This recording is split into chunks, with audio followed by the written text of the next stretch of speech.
Assalamualaikum warahmatullahi wabarakatuh. Selamat malam, perkenalkan saya Nisa Arsela. Kali ini akan memaparkan sebuah materi tentang teori stimulus respon dari Neil Miller dan John Dallard. Menurut Miller dan Dallard, dinamika kepribadian terdiri dari motivasi, proses belajar, proses mental, model konflik, dan ketidaksadaran. Kemudian ada struktur kepribadian.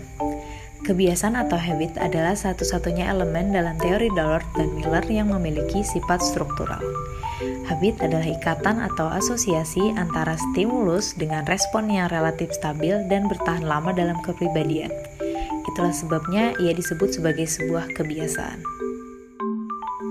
Nah, kemudian berikut penjelasan singkat dari dinamika kepribadian tadi.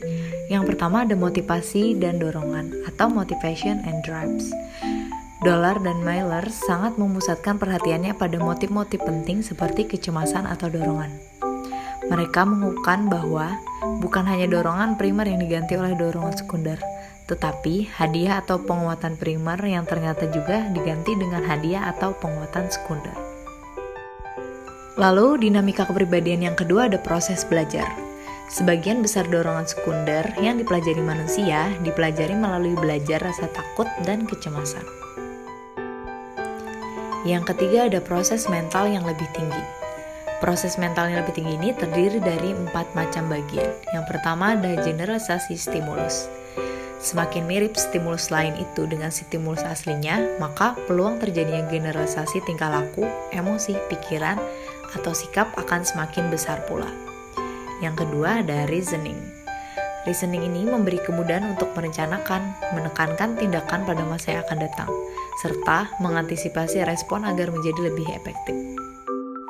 Kemudian ada bahasa. Ini terdiri dari ucapan, pikiran, tulisan, maupun sikap tubuh. Kata dapat menguatkan sebuah tingkah laku sekarang secara verbal dengan menggambarkan konsekuensi yang akan datang. Terakhir ada secondary drive. Stimulus sering berasosiasi dengan kepuasan dorongan primer dapat menjadi sebuah respons sekunder.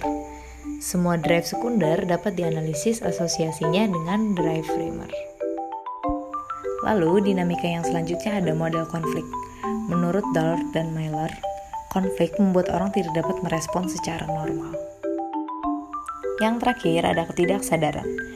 Mereka membagi sisi ketidaksadaran menjadi 2 bagian, yaitu ketidaksadaran berisi hal-hal yang tidak pernah disadari, dan yang kedua berisi apa yang pernah disadari tetapi tidak bertahan, dan menjadi tidak disadari karena adanya represi.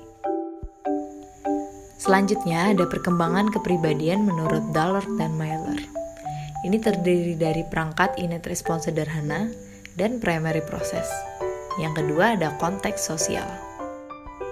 Lalu ada psikopatologi dan perubahan tingkah laku. Dallard dan Miller memandang tingkah laku normal dan neurotik dalam satu kontinuum, dan bukannya 2 hal yang terpisah. Tingkah laku neurotik ini dipelajari memakai prinsip yang sama dengan belajar tingkah laku normal. Intinya dari setiap neurosis adalah konflik ketidaksadaran yang kuat dan hampir selalu bersumber dari masa kanak-kanak.